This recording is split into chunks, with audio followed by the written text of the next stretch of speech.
तो वैसे तो जवान के एंडिंग के बारे में ऐसा कुछ भी नहीं है जिसे देखकर आपको ऐसा लगे कि ये एक्सप्लेनेशन की जरूरत डिजर्व करती है, लेकिन फिर भी हमारी प्रथा रही है कि हम कुछ कुछ चीज़ों को एक्सप्लेन करना पसंद करते हैं और फिर कंटेंट भी है तो बात थोड़ी सी अलग हो जाती है। लेकिन एंड में कुछ ऐसी चीजों को छोड़ा गया है जो सीक्वल की पॉसिबिलिटीज को खड़ा कर देती हैं और उनके बारे में बात करना भी जरूरी है। Plus the movie itself is quite interesting, जिसके बारे में मैं और भी बात करना चाहता था, अपने नॉन स्पॉइलर रिव्यू में नहीं कर पाया अच्छे से, तो इसी वजह से इस वाले वीडियो में जवान को लेकर स्पॉयलर्स होंगे, तो इसीलिए बोल रहा हूं पहले कि अवॉइड कर सकते हो अगर मूवी नहीं देखी है तो जवान में एसआर के 2 रोल्स प्ले करते हैं। Finally I can say it allowed, क्योंकि मतलब अपने थ्योरी व्योरी बनाना एक चीज होती है और स्पॉइलर पे बात करना अलग चीज हो जाती है। बाप और बेटे का रोल, जिसमें से बाप जो है वो विक्रम राठौर होते हैं, जो बेटा होता है उसका नाम आजाद होता है। वो जेल में पैदा होता है बिकॉज दीपिका जो है उनके साथ बहुत सारे कांड हो जाते हैं जिसके पीछे विजय सेतुपति का कैरेक्टर काली रिस्पॉन्सिबल होता है। अब अगर आप मुझे कॉमिक वर्स पे फॉलो करते हो तो you guys might be knowing कि हमारा एक स्टाइल एंडिंग एक्सप्लेन का कैरेक्टर वाइज शुरू करते हैं। तो सबसे पहले अगर हम लोग विजय सेतुपति के कैरेक्टर से शुरू करें तो बहुत ज्यादा बताने की जरूरत नहीं है। काली जहां की सबसे ज्यादा चाह रखता था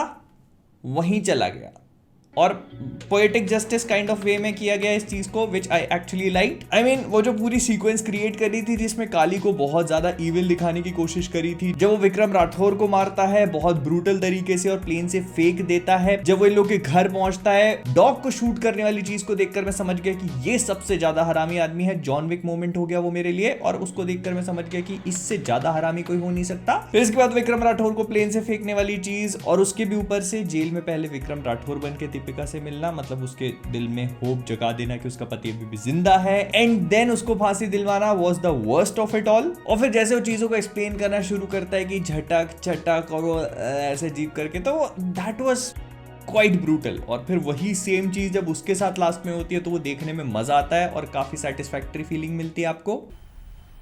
मजा आया।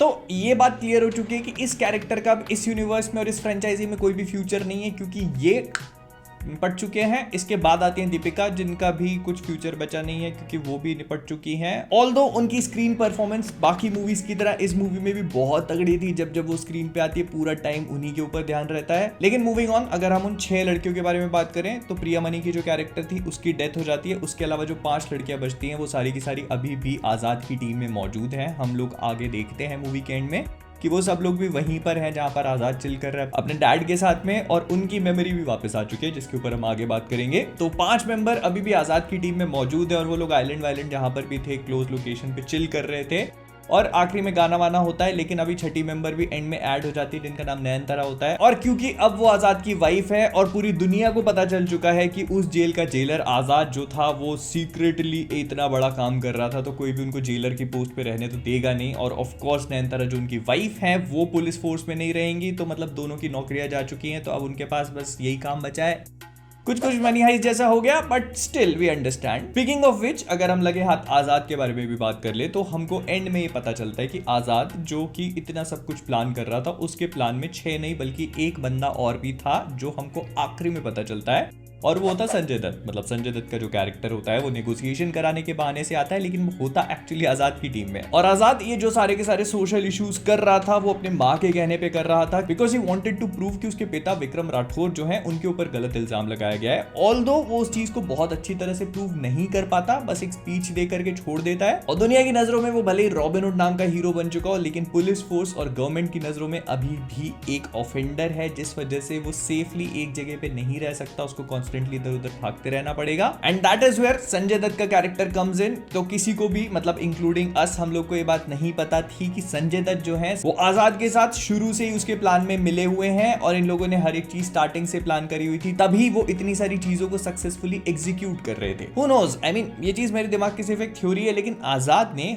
हो सकता है कि कभी भी नयनतारा के कैरेक्टर को नेगोशिएटर बनने के बारे में सोचा भी ना हो सकता है कि उसके प्लान के अकॉर्डिंग स्टार्टिंग से ही संजय दत्त नेगोशिएटर बन के आते, और अगर ऐसा हो जाता तो सारी की सारी चीजें एकदम स्मूथली वर्क करती, जैसे लास्ट वाला प्लान किया, कोई भी हिकअप्स नहीं होते। लेकिन नयनतारा बन के आई तो थोड़ी बहुत प्रॉब्लम्स क्रिएट होना स्टार्ट हो गई। आई मीन ये सिर्फ मेरे दिमाग की थ्योरी है, आप लोग बताना आपको क्या लगता है इसके बारे में। लेकिन ये सब कुछ खत्म हो जाने के बाद जब वो लोग एक बार में बैठे होते तो हमको इस पूरे प्लान के बारे में बताया जाता है और संजय दत्त इसमें इंक्लूडेड रहते हैं, और फिर वो आकर के आजाद को उसके अगले मिशन के बारे में बताते हैं, हार्ड ड्राइव देते हैं और स्विस बैंक का नाम लेते हैं, कहते हैं ये रहा तुम्हारा अगला मिशन स्विस बैंक का। लेकिन सैडली इससे ज्यादा हमें हमें कुछ भी बताया नहीं गया और हम बस स्पेक्यूलेट ही कर सकते हैं। तो मे बी ऐसा हो सकता है कि जवान 2 में हमें स्विस बैंक से रिलेटेड कुछ देखने को मिले। हम सबको पता है कि स्विस बैंक में क्या होता है, बहुत ही पैसे वाले लोगों के अकाउंट्स होते हैं वहां पर। एंड इस चीज को अगर आप आजाद के आखिरी वाली स्पीच से कोरिलेट करने की कोशिश करोगे तो it kind of make sense, जहां पर वो गवर्नमेंट को टारगेट करके काफी सारी चीजें बोल देता है। तो हो सकता है कि जवान 2 में भी हमको यही सोशल थीम्स देखने को मिले क्या, मिलेगा ही, because Atlee works with his typical formulas. लेकिन देखने में इंटरेस्टिंग चीज ये होगी कि आखिरकार आजाद इस चीज को पुल ऑफ कैसे करेगा, क्योंकि अब पूरी दुनिया को उसके बारे में पता है। तो वो अपने दूसरे वर्जन्स तो क्रिएट कर नहीं सकता, खुद विक्रम राठौर बन नहीं सकता, because the moment he does it everyone knows कि अरे ये तो फिर से आजाद ही है ना। तो ये चीज देखने में काफी इंटरेस्टिंग होगी कि सीक्वल में ये किस तरह की अप्रोच रखते हैं इस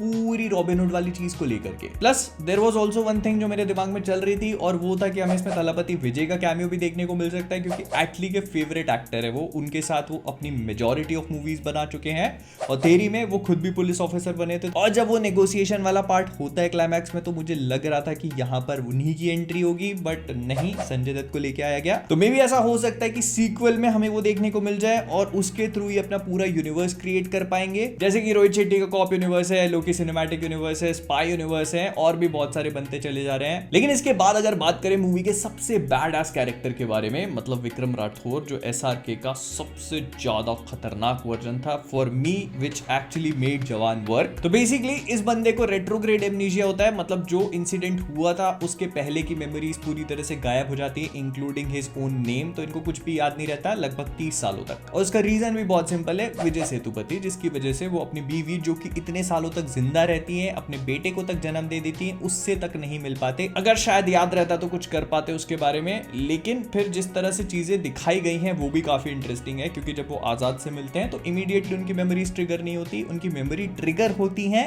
ट्रिगर से, मतलब गन के ट्रिगर से। क्योंकि मूवी में मिशन के दौरान उनकी गन्स का फायर ना करना was actually very impactful memory for him, और वो जो ट्रिगर का साउंड है वो उनके लिए काम कर जाता है। और उसके बाद जब उनकी मेमोरी वापस आती है तो फिर वो और ज्यादा बैडास हो जाता है। एंड अगर डॉक्टरी का ज्ञान पेला जाए तो हाँ, कई बार ऐसा होता है कि एक इंसिडेंट के बाद मेमोरीज चली जाती हैं, लेकिन ये टेम्परेरी होता है नेचर में और किसी ट्रिगर की वजह से आ भी जाती हैं। लेकिन हाँ, पल्स देखकर प्रेगनेंसी कैसे बताते हैं ये तो मुझे भी नहीं पता। तो देखो, आई पर्सनली थॉट कि ये बंदा इस मूवी को सरवाइव नहीं कर पाएगा, क्योंकि लेट्स बी ऑनेस्ट, एक ऐसा character who has nothing to lose, who has done everything in his life, वो अपने बेटे से मिल लिया है, अपनी वाइफ की मौत का बदला ले चुका है, उसने अपने सबसे बड़े आर्च नेमेसिस को जान से मार दिया है, और क्या बच गया? He had nothing more to live for। और अगर वहीं पर उसकी डेथ भी हो जाती तो मूवी की स्टेक्स और भी ज्यादा राइज हो जाती और मूवी हमको और भी ज्यादा अच्छी लगती। लेकिन ठीक है, उन्होंने उसको बचा लिया, और हमको ये भी पता है कि ऐसा क्यों किया गया है सीक्वल के लिए। Let's be honest with ourselves, Azad in itself अच्छा कैरेक्टर है, लेकिन he is not that good, या फिर मुझे ये बोलना चाहिए कि he is not that good. बहुत ही गंदा था। क्या ढूंढ रहा है? आपका दिमाग लगता है कहीं खो गया है। तो सीधी सी बात है, विक्रम राठौर एक ऐसा कैरेक्टर बन चुका है जिसके पास अब कुछ भी हारने के लिए नहीं है। वो एकदम कंप्लीटली बैडएस है, बहुत ही अच्छी तरह से फाइटिंग कर सकता है, मसल मेमोरी आज भी उतनी ही शार्प है, अपने आप को शेप में रखा हुआ है। अगर आजाद अगली पिक्चर में आने को तैयार नहीं होता तो इन्हीं के ऊपर पूरी पिक्चर बना सकते हो आप। तो ये थी जवान की एंडिंग और उसकी सीक्वल को लेकर जितनी भी पॉसिबिलिटीज हैं उनके बारे में बातें। लेकिन हाँ, एक चीज है जिसके बारे में हम लोगों ने बात नहीं करी, और वो है इसके विलन को लेकर। तो देखो, हमको पता है कि अगर सीक्वल आएगा तो उसमें किसी बड़े एक्टर को कास्ट किया जाएगा एज ए विलन। लेकिन ये मूवी एक एस्पेक्ट और भी है जिसको थोड़ा सा अधूरा छोड़ देती है, और वो है कि काली का रशिया में जाके जिन लोगों से मीटिंग करता है, वो चीता वीता वाला जो कैरेक्टर होता है जिसको सस्ता बेन दिखाया गया, उसके बारे में भी हमको ज्यादा कुछ नहीं दिखाया गया। तो आई होप कि सीक्वल में उन कैरेक्टर्स को भी एक्सप्लोर किया जाए कि वो आखिरकार थे कौन, और उनका भी स्टोरी पे थोड़ा सा इंपैक्ट पड़ना चाहिए, because that literally made no sense at all. खैर, तो ये सब चीजें मेरे दिमाग में जो थी मैंने आप सबको बता दी। अब मैं आपसे जानना चाहता हूँ, आपको जो भी लगता है मुझे कमेंट्स बताना मत भूलना। तो विद दैट बीइंग सेड, हम लोग इस वीडियो को यहीं पर रैप अप करेंगे। पसंद आया तो लाइक कर देना, शेयर कर देना, और हाँ, बोलना भी बंद कर दे रहा हूं मैं। अब आप सब्सक्राइब कर रहे हैं तो कर लेना, नहीं तो bye bye, tata, take care. जाने से पहले फ्लिकवर से मैं हूं मोहित, और आप सभी लोग एज ऑलवेज बेकरार करके हमें